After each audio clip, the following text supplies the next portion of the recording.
Hello लोगोफोर नै जोंहा आसामनि सीएम मामा हेमन्त बिश्व शर्माया मुस्लिम हिन्जावफोरनि माने हेंथायै मा बुंदों नोंथांमोना बे भिडिअनि गेजेरजों नुलांगोन। भिडिअखौ जोबजासे नायलांबानो जाबाय। बिदिब्ला মিয়াৰ শান্তি নাই, অবৈধ মিয়াৰ শান্তি নাই যেতিয়ালৈকে মই মুখ্যমন্ত্ৰী হৈ আছো। সমাধিত গৈ সেৱা কৰিলেও শান্তি নাই, মিয়াৰ শান্তি নাই,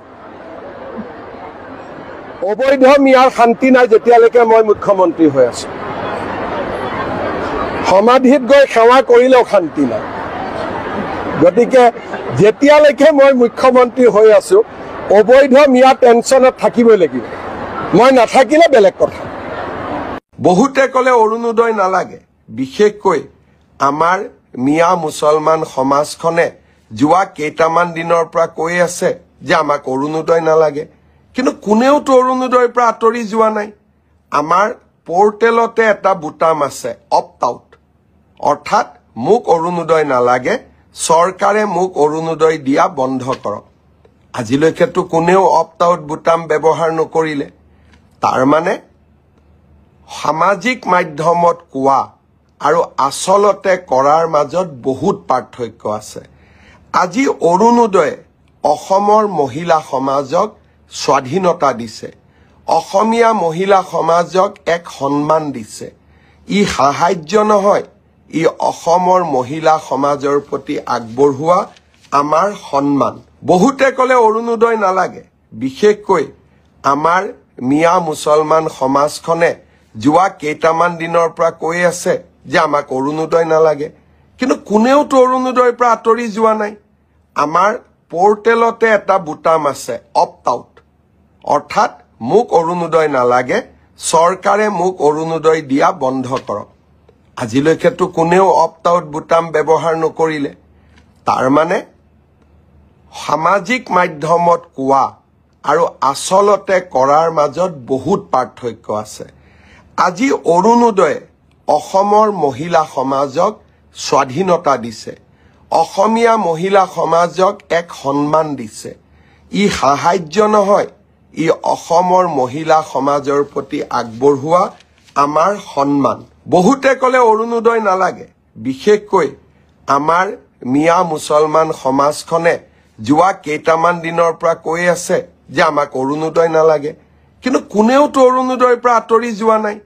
আমাৰ পোৰ্টেলতে এটা বুটাম আছে, অপ্ট আউট, অৰ্থাৎ মোক অৰুণোদয় নালাগে, চৰকাৰে মোক অৰুণোদয় দিয়া বন্ধ কৰক। আজিলৈকেতো কোনেও অপ্ট আউট বুটাম ব্যৱহাৰ নকৰিলে। তাৰ মানে সামাজিক মাধ্যমত কোৱা আৰু আচলতে কৰাৰ মাজত বহুত পাৰ্থক্য আছে। আজি অৰুণোদয়ে অসমৰ মহিলা সমাজক স্বাধীনতা দিছে, অসমীয়া মহিলা সমাজক এক সন্মান দিছে। ই সাহায্য নহয়, ই অসমৰ মহিলা সমাজৰ প্ৰতি আগবঢ়োৱা আমাৰ সন্মান। বহুতে কলে অৰুণোদয় নালাগে, বিশেষকৈ আমাৰ মিয়া মুছলমান সমাজখনে যোৱা কেইটামান দিনৰ পৰা কৈ আছে যে আমাক অৰুণোদয় নালাগে, কিন্তু কোনেওতো অৰুণোদয়ৰ পৰা আঁতৰি যোৱা নাই। আমাৰ পোৰ্টেলতে এটা বুটাম আছে, অপ্ট আউট, অৰ্থাৎ মোক অৰুণোদয় নালাগে, চৰকাৰে মোক অৰুণোদয় দিয়া বন্ধ কৰক। আজিলৈকেতো কোনেও অপ্ট আউট বুটাম ব্যৱহাৰ নকৰিলে। তাৰ মানে সামাজিক মাধ্যমত কোৱা আৰু আচলতে কৰাৰ মাজত বহুত পাৰ্থক্য আছে। আজি অৰুণোদয়ে অসমৰ মহিলা সমাজক স্বাধীনতা দিছে, অসমীয়া মহিলা সমাজক এক সন্মান দিছে। ই সাহায্য নহয়, ই অসমৰ মহিলা সমাজৰ প্ৰতি আগবঢ়োৱা আমাৰ সন্মান। মই মনতে সিদ্ধান্ত লৈছো যে আমি অকণমানকৈ কাম কৰি বিচ্ছিন্ন অংশসমূহক সংযোজিত কৰি এই ৰিভাৰ ফ্ৰণ্ট আমি কামাখ্যা মন্দিৰ নীলাচল পাহাৰ পৰ্যন্ত আমি এক্সপাণ্ড কৰিম। আমি ইয়াক নীলাচল পাহাৰ পৰ্যন্ত আমি লৈ যাম। ইতিমধ্যে ডিচি কোৰ্ট, পুৰণা চিফ জুডিচিয়েল মেজিষ্ট্ৰেট কোৰ্ট আদিত আমি ৰিভাৰ ফ্ৰণ্ট নিৰ্মাণ কৰিবলৈ সক্ষম হৈছোঁ আৰু আজিৰ 1.2 কিলোমিটাৰৰ এই ৰিভাৰ ফ্ৰণ্ট নিৰ্মাণে আমাৰ ৰিভাৰ ফ্ৰণ্ট প্ৰজেক্টক এটা নতুন গতি দিবলৈ সক্ষম হৈছে। শ্ৰদ্ধাৰ ৰাইজ, গুৱাহাটী মহানগৰীৰ উন্নয়নৰ বাবে আমি হাতত লোৱা প্ৰচেষ্টাসমূহ আজি চকুত পৰা ধৰণে ৰাইজৰ সন্মুখলৈ আহিবলৈ সক্ষম হৈছে। আপোনালোকে জানি ভাল পাব, অহা জানুৱাৰী মাহত আমি গুৱাহাটী আৰু উত্তৰ গুৱাহাটীৰ মাজত নিৰ্মাণ কৰা ব্ৰহ্মপুত্ৰ দলংখনো ৰাইজৰ ব্যৱহাৰৰ বাবে মুকলি কৰি দিম, যিয়ে সমগ্ৰ গুৱাহাটীৰ সৌন্দৰ্য বৰ্ধনৰ লগতে গুৱাহাটীৰ যাতায়াতৰ ব্যৱস্থাটোলৈ এটা নতুন পৰিৱৰ্তন আনিব।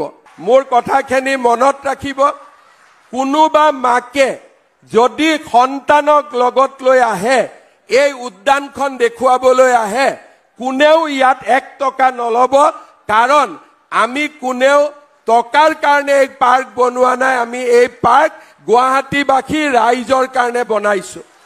দ্বিতীয়তে, ৰাতিপুৱা সময়ত যেতিয়া আমাৰ সিনিয়ৰ সিটিজেনসকল ইয়াত খোজ কাঢ়িব আহিব, ৰাতিপুৱা 9 বজালৈকে মৰ্ণিং ৱাক কৰিব অহা কাৰোৰ পৰা কোনেও 1 টকা ল'ব নোৱাৰে।